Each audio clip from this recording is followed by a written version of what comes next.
Hola a todos, bienvenido a Diálogo Electoral UG 2025. Hoy nos acompaña Jimmy Jairala, candidato a la presidencia del Ecuador por el movimiento Centro Democrático Lista 1. Un guayaquileño de 68 años de edad. No me aumentes, 67 nomás.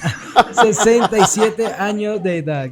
Cuenta con una dilatada trayectoria profesional como periodista por más de 30 años en medios de comunicación, como televisión, radio y prensa escrita. Como político ejerció las funciones de prefecto del Guayas, fue diputado y candidato a la alcaldía de Guayaquil. Bienvenido, Muchas candidato, gracias, es un Oliver, gusto muy poder amable. recibirlo. ¿Cómo está? El gusto es para mí, más bien. Ok, candidato, previo a la entrevista le vamos a mencionar una temática que tenemos aquí en este espacio de conversación. Ok, se llama el sombrero de la verdad. Ok, le voy a explicar la temática. Consiste en poder colocarse el sombrero y poder responder preguntas varias y hacer un juramento de que usted va a decir la verdad y nada más que la verdad. ¿Está de acuerdo? Sí. Ok, entonces vamos a proceder con el segmento. Ojalá me quede. ¿eh? Ok, está perfecto, le queda perfecto, yo lo veo bien, Sí, sí. candidato. Ya está. Listo, entonces me ayuda con su mano derecha, alzándolo para toda la audiencia, a la cámara, por favor. Entonces, candidato Jimmy Jairala, candidato a la presidencia por el Movimiento Centro Democrático Lista 1, ¿promete usted decir la verdad y nada más que la verdad? Sí, prometo. Ok, vamos a empezar con las preguntas. Vamos. Entonces, candidato, si fuera el único sobreviviente en una isla desierta, ¿qué objeto le gustaría tener con usted? Un cuchillo. ¿Por qué? Porque me permite seguramente cortar plantas, defenderme de animales. Sí, por supervivencia. Ok, Diría candidato, que por un defensa cuchillo. personal. Para También, poder... también. Bueno, si es desierta no tengo a quien defenderme. Pero, Claro, y pero no sabe qué le espera tampoco. No, pero igual, por supuesto. Ok, candidato, vamos con la siguiente pregunta. ¿Alguna vez se ha arrepentido de no decir lo que piensa o siempre dice lo que piensa? Suelo decir la verdad y a veces me han dicho que en política no es tan bueno, pero como yo soy comunicador social, yo suelo decir la verdad también cuando hago política. Sin embargo, tampoco puedo decir que me he arrepentido de decir o no decir cosas. Ok, Yo 100% seguro a lo que dice. siempre he respondido por lo que digo y por lo que callo. Ok, candidato, ¿qué es lo más extraño que le ha pasado en una campaña electoral? Lo más extraño que me haya pasado en una campaña electoral es lo que pasa este año, que es la primera vez en la vida que tengo que hacer campaña con chaleco antibalas. Acá no, porque es un área donde hay estudiantes y no espero que no haya francotiradores, pero no. Pero ya Parece que no, porque no, es que, contamos con una audiencia no, también sí, de yo lo sé, comunicadores eso, yo lo sociales. sé. Lo que pasa es que ahora, este año, por lo que pasó el año pasado con Fernando Villavicencio y los asesinatos de alcaldes, concejales, la policía preparó un personal especialmente para cuidar a los candidatos a presidentes y vicepresidentes, y hay ciertos lugares donde hay que ponerse, por ejemplo, cuando vamos a Manabí, tengo que ponerme chaleco. O cuando hace recorrido en territorio. En ciertos barrios, la policía sabe que hay que ponerse chaleco, y bueno, como uno firma una especie de convenio aceptándolo, pues hay que cumplirlo, ¿no? Ok, candidato, vamos con la última pregunta ya para Para poder sacarme darle... el sombrero. Ajá, para poder ya que se libere el sombrero de la verdad y poder empezar con las preguntas para poder saber sobre sus ideas y sus ¿Cómo no? propuestas. Ok, ¿existe alguna actividad o deporte que siempre ha querido intentar o practicar pero que no ha podido? Bueno, yo he practicado siempre, pero soy malísimo por el fútbol. Pero practico. Me gusta, pero Hasta ahora en nunca la fue. actualidad. Bueno, ya no tanto como antes, pero nunca fue muy fuerte el fútbol. En cambio, para organizar los torneos he sido bueno siempre. Siempre ha sido bueno como organizador, Como pero más no como organizador, jugador. excelente, pero como jugador no. Ok, candidato, muchísimas gracias.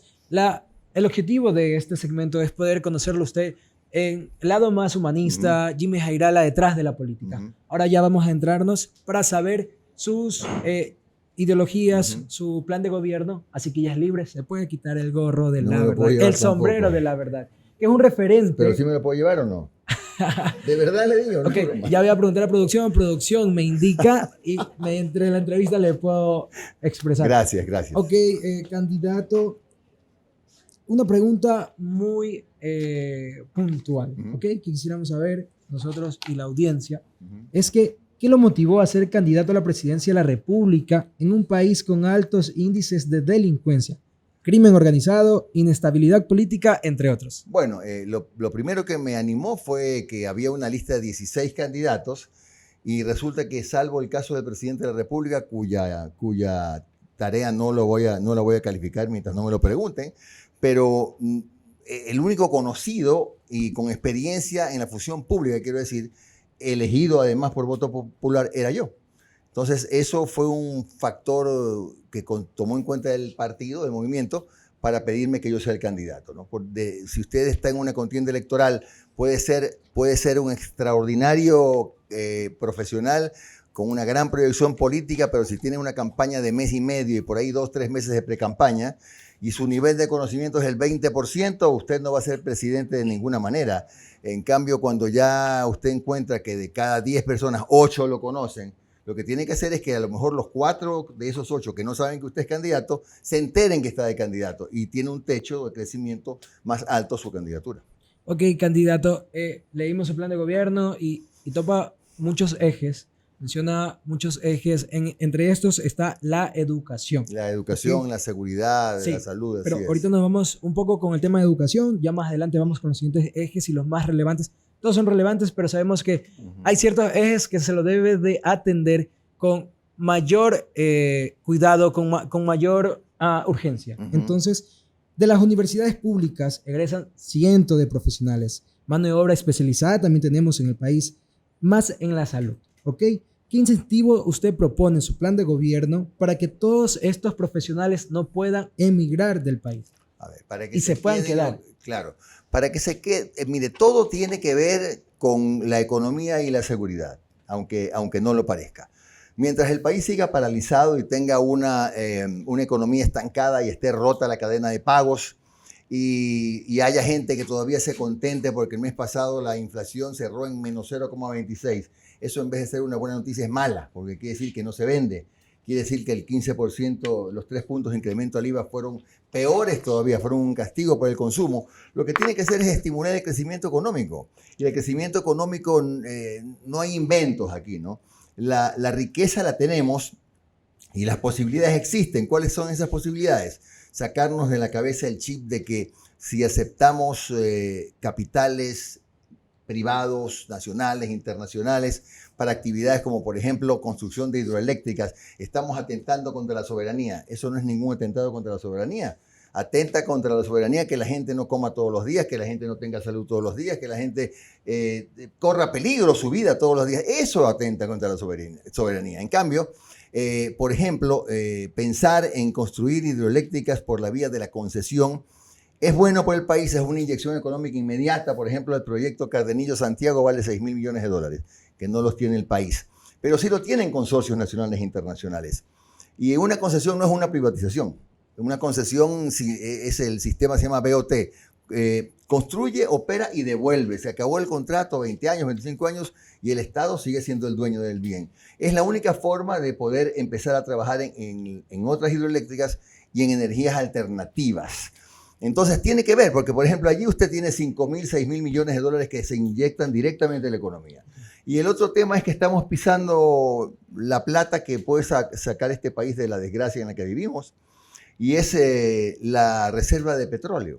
Y yo, por si acaso, yo soy animalista y tengo espíritu ecologista, pero ya hasta países ecologistas de alto nivel como Noruega, como Finlandia, ya entendieron que para poder hacer la transición, el tránsito, el paso a la energía limpia, es necesario mucho dinero. Y ese dinero está aquí abajo. Hay que explotar adecuadamente esas reservas para poder tener parques gigantescos de energía eólica, parques de energía térmica, parques de energía solar, utilizar energía geotérmica. Sin plata no se puede. Porque mire, si yo fuera demagogo y fuera un ecologista demagogo, que también los hay, yo diría, bueno, me eligieron presidente, al año decido, cerramos todos los pozos de petróleo. Entonces aquí mucha gente lo va a aplaudir. Pero después le preguntan, bueno, ¿y cómo va a ser para reemplazar los 4.500 megavatios que demanda el país en electricidad? Si no los hay en energía alternativa. Entonces, para hacer el tránsito hay que agotar o por lo menos comenzar a explorar y explotar esos pozos, no los pozos maduros, sino los pozos nuevos, digámoslo así, para poder generar con eso actividad económica, porque todo eso es trabajo y hay 40.000 millones de dólares debajo de la tierra. Ojo que no estoy diciendo que irrespetemos la naturaleza, eso no he dicho, porque hoy, en el siglo XXI, ya hay 1000 maneras de respetar el ambiente y mediante ese tipo de operaciones de exploración y explotación. Siempre con consulta previa, que esa es una obligación constitucional. Ok, candidato. Mencionó previo, antes que pueda responder usted la pregunta, que la economía y la seguridad es el eje principal para poder desarrollar las siguientes actividades de su plan de gobierno. Ok, entonces, como tema de seguridad, usted propone, entre otras medidas, la depuración de la policía, Fuerzas Armadas, función de justicia y otras entidades de control. ¿Considera usted suficiente estas medidas para controlar el índice de delincuencia? Eso es una parte. Mire, para poder hablar de seguridad hay que entenderla, ¿no? Y ese entendimiento a mí, por lo menos, me lo ha dado todos los años que he ejercido el periodismo, incluso el tiempo que fui prefecto provincial. No es ningún secreto que Colombia tiene 200.000 hectáreas de coca sembradas, que no es secreto, es público, pero por la supuesta presencia de la guerrilla, esas hectáreas de coca florecen. Y el año pasado Colombia exportó 150 veces más coca que cuando vivía Pablo Escobar. Es decir, la salida de coca de Colombia está en rojo, al rojo vivo, digamos. Resulta que tenemos la frontera con Colombia, que son 575 kilómetros, y la mitad de esa frontera no está cuidada por nadie, está desguarnecida. ¿Por dónde creen ustedes, estudiantes, que entra la coca? La coca no entra en una avioneta y la tiran en un paracaídas. La coca entra o por el mar territorial con Colombia o por tierra. Casi muy poco por vía aérea o por tierra. Así es como ingresa. Si tenemos a los militares en la calle, estamos perdiendo la oportunidad de cuidar de que el crimen organizado vea las cosas más difíciles cuando el negocio se les haga más complicado. Candidato, hablando de militares, también en su plan de gobierno, usted rescata que el servicio, el premilitar, sea obligatorio para los jóvenes. Es algo que habría que analizar, pero más importante que eso es sacar a los militares de las calles, ya les voy a decir por qué, y ponerlos en la frontera, al norte y al sur, que cuiden el mar territorial, el espacio aéreo, porque si hay control militar en la frontera, la droga no entra. Si no entra, no se vende. Si no se vende, no se lava, porque también el gran éxito de los carteles que hoy están en el Ecuador, que son todos los más importantes del mundo, es que parece que aquí no es tan complicado lavar plata. Por eso es que siguen aquí. Alguien dice, es por el dólar. No solamente es por el tema del dólar, porque si fuera solamente por eso, hay países con economías fuertes que también tienen muchos puertos. Los tiene Ecuador, pero también los tiene Colombia, los tiene Perú, los tiene Argentina, los tiene Chile, los tiene toda América. Entonces el tema es que desafortunadamente estamos siendo muy permisivos como país con la entrada de la droga, porque somos el país de tránsito número 1 del mundo. Aquí no se siembra coca. Aquí hay 1.700 hectáreas de coca sembradas en el norte. No hay más. Eso no abastece ni 2 días a un país europeo. Así que eso es un chiste. Ok, candidato. En lo económico, vamos a otro eje de su plan de gobierno. ¿Usted qué incentivos aplicaría para generar mejores ingresos a las arcas del Estado sin depender de ningún barril de petróleo?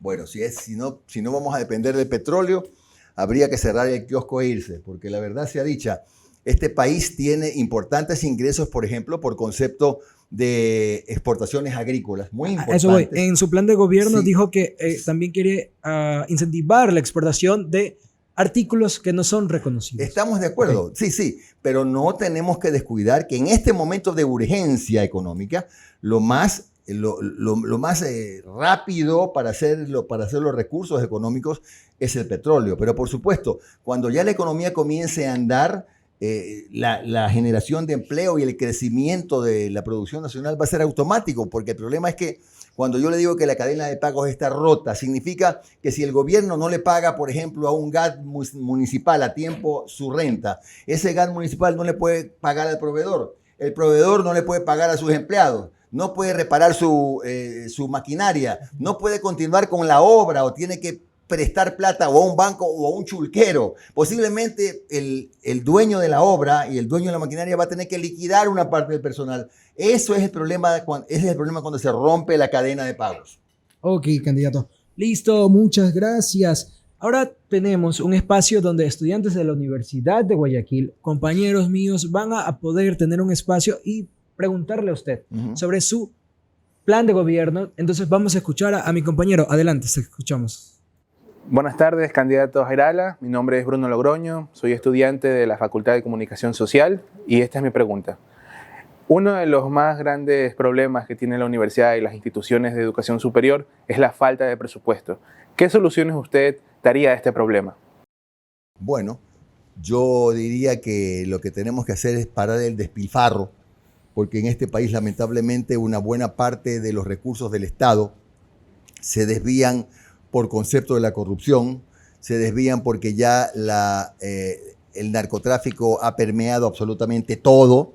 Y lo que tenemos que hacer es trabajar con mucha fuerza para, como lo dije en un momento de la conversación, hacerles las cosas difíciles a los carteles, evitando el ingreso de la droga o controlándolo en la mayor medida posible el ingreso de la droga, lo que le va a permitir al presupuesto del Estado tener un importante respiro que además se tiene que complementar con lo que nosotros llamamos un nuevo reperfilamiento de la deuda, que significa asumir deuda menos cara, que el país se endeude perdónen la redundancia, con deuda de 2 puntos porcentuales menos en intereses para pagar la deuda vieja más cara. Eso le da un pequeño respiro. Y otra medida que hay que tomar es, con un tramo de la deuda, con los acreedores, que se pueda negociar una moratoria.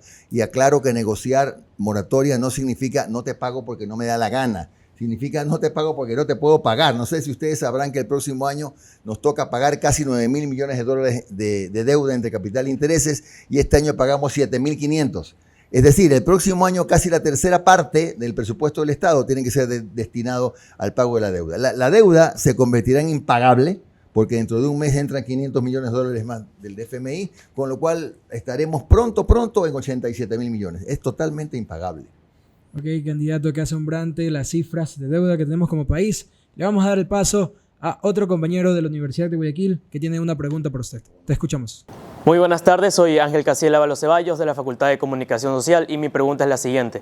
¿Cómo usted resolvería los problemas de cambio climático como la deforestación, la minería ilegal y otros problemas ambientales? Bueno, en el tema de la minería ilegal yo soy absolutamente opuesto. Yo lo que considero es que los contratos que ya están firmados, que ya están vigentes y que tienen que ver con la seguridad jurídica, que es la que se reclama en este país para invertir, porque acá nosotros solo le ganamos en inversión extranjera a Haití, nada más.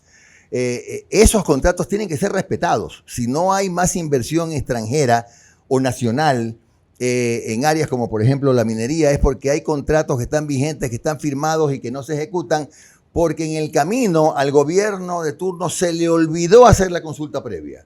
Entonces, si no hacen la consulta previa, ese contrato está parado y hay que ver la forma de remediarlo, porque lo que ya está firmado en el país tiene que honrarlo.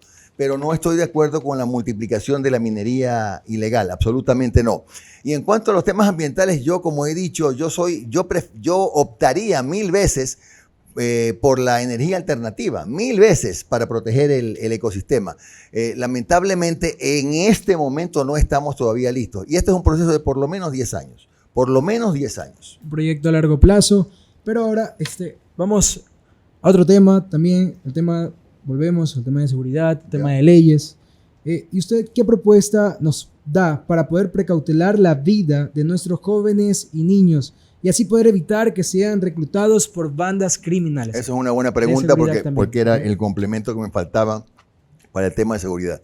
Contra lo que mucha gente cree, hay tanto niño, tanto jovencito en el microtráfico, no necesariamente porque los grandes mafiosos narcotraficantes los contratan. No, ese es un negocio paralelo del crimen organizado que se norma, que se regula desde las cárceles. Los secuestros, las extorsiones y la venta al menudeo esa venta al menudeo, que es la que en este momento ocupa a muchos jóvenes, se opera desde las cárceles. Si usted y yo pasamos por fuera de alguna de las cárceles del Ecuador, no podemos ni mandar mensajes de texto ni hacer una llamada telefónica. Pero adentro, cada vez que hacen una requisa, usted encontrará que siempre pasa lo mismo. Lo que más requisa, valga la redundancia, Sí. la policía, son celulares. Es porque de adentro sí hay comunicación hacia afuera. Entonces, pasa lo que ocurría otra vez con Pablo Escobar cuando estaba preso en la Catedral de Colombia. Estaba mejor preso que afuera, porque el preso dirigía todas las operaciones, como pasa aquí. ¿Qué es lo que pasa?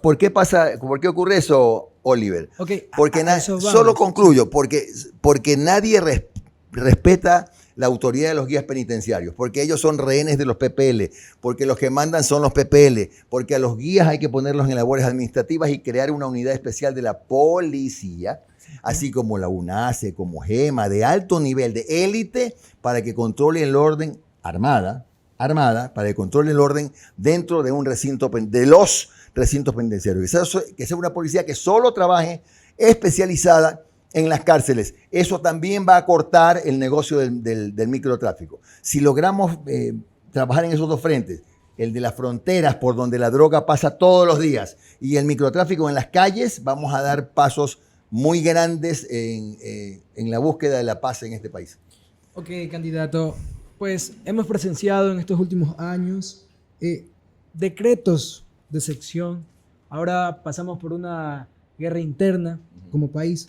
¿Usted gobernará bajo decretos de sección para poder combatir la delincuencia organizada? Mire, yo posiblemente mantendría esos decretos por unos 3 meses. Estoy un poco especulando porque uno tiene que estar adentro para poder conocer a fondo el manejo de la función pública. Nadie nace aprendiendo eso. Yo lo conozco desde la prefectura, pero el gobierno es otra cosa que hay que entenderla y analizarla bien. A mí me parece que habría que mantenerlo unos 3 meses. ¿Para qué? Hasta que se organiza el tema de sacar a los militares de las cárceles, sacar a los militares de las calles, mandarlos a las fronteras, a que cuiden el mar territorial, el espacio aéreo, especializar, formar a esa policía especializada para las cárceles. Y una vez que ya el Estado sienta que está comenzando a tener control sobre las actividades irregulares, ahí yo por supuesto que levantaría el estado de excepción, porque en buena medida hay ciudades donde todavía hoy hay toque de queda a las 10 de la noche, ¿no? Que acá en Guayaquil como que no nos damos cuenta, porque como no es en Guayaquil, pero hay montones de ciudades de este país que a las 10 de la noche ya tienen toque de queda. Entonces, eso también ahoga la economía de las ciudades, ¿no? Ok, ahora hablando de economía, para ya poder cerrar este espacio, ¿qué incentivos económicos propone para poder amortiguar los efectos del incremento del aumento del IVA al 15%? Yo lo bajaría al 12%. ¿Por Yo qué? lo bajaría al 12%, eso no es demagogia, ¿no? Sino que tiene una explicación económica. En los países donde la economía está contraída, donde está parada, como el Ecuador, por ejemplo, aumentar impuestos es castigar al consumo. Castigar al consumo es como, en términos futbolísticos, un autogol. Si ha subido, como efectivamente es cierto, la recaudación un 16% este año, como consecuencia de los 3 puntos de incremento, estoy seguro que hubiera subido 20 o 25 si se hubiera mantenido en el 12%. Porque desgraciadamente esto más o menos funciona con una economía boyante, pero no con una economía parada como la que tenemos hoy en el Ecuador. Yo personalmente bajaría 3 puntos porque no creo que este país pueda resistir más cargas tributarias de las que tiene. Este país tiene demasiados impuestos y demasiadas leyes. Candidato, muchísimas gracias. Ahora le cedo el espacio para que se pueda dirigir a toda la audiencia, a los jóvenes estudiantes, al pueblo ecuatoriano, que es como objetivo suyo poder gobernarnos en los próximos 4 años. ¿Qué le dice a su nación? ¿Cuál es su mensaje? Bueno, brevemente, si me lo permiten, el mensaje es eminentemente político. Sí puedo, ¿no? Claro que sí. Se puede hacer. Mire, yo soy un hombre de centro que se ha aliado en diferentes espacios de estos últimos años con varias organizaciones políticas, porque eso es lo que permite el centro, pero que hoy formo parte del 60% de ciudadanos que no están interesados en la política, que algunos ni siquiera saben quiénes son los candidatos, porque están preocupados, como dije hace un rato, del día a día, ¿no? de cómo llegar a fin de mes, de cómo pagar la renta, de que no los maten en la esquina, de que su hijo pueda educarse. De eso se está preocupando hoy la gente. No le interesa la política y está decepcionada de la política. Y está decepcionada por lo que nosotros llamamos la polarización, porque a nosotros nos han puesto etiquetas, ¿no? O eres bueno o eres malo, o eres blanco o eres negro, o eres socialista o eres conservador, o eres correísta o eres anticorreísta. Todos nos ponen un membrete. Y en ese 60% está el espacio del centro que está buscando, porque este país está buscando un presidente que una, porque así como estamos no caminamos más. Un presidente que tenga suficiente inteligencia emocional como para no obrar con el hígado y los riñones, y un presidente que sea lo suficientemente pragmático para entender que hay cosas buenas en la derecha y buenas en la izquierda, pero también hay malas, para saber cómo escoger lo bueno de cada lado. Y finalmente, que entienda que el gabinete tiene que estar conformado por los mejores perfiles de hombres y mujeres, no por los candidatos de su partido, ni sus panas de las fiestas, del guitarreo, como digo yo, del peloteo o del puro, que esto todo está bien, pero no es adecuado rodearse de amigos cercanos que le hablen al oído en un gabinete, porque ahí tienen que estar los técnicos que incluso le tienen que hacer ver al presidente cuando se ha equivocado. No es que el presidente no sabe de todo, tiene que rodearse de los mejores. Y eso es lo que ha resultado siempre más difícil en este país. Rodearse de los mejores sin que importen las tendencias políticas. Muchísimas gracias, candidato. Un excelente mensaje a su nación. Queremos agradecerle al candidato a la presidencia, Jimmy Jairala, candidato por el Movimiento Centro Democrático Lista 1. También queremos recordarle, este 9 de febrero tenemos elecciones generales 2025 y es importante que vayamos informados para poder ejercer nuestro derecho al voto de manera consciente. Nos vemos en otro diálogo electoral UG 2025. Que tengan un excelente día. Buena suerte.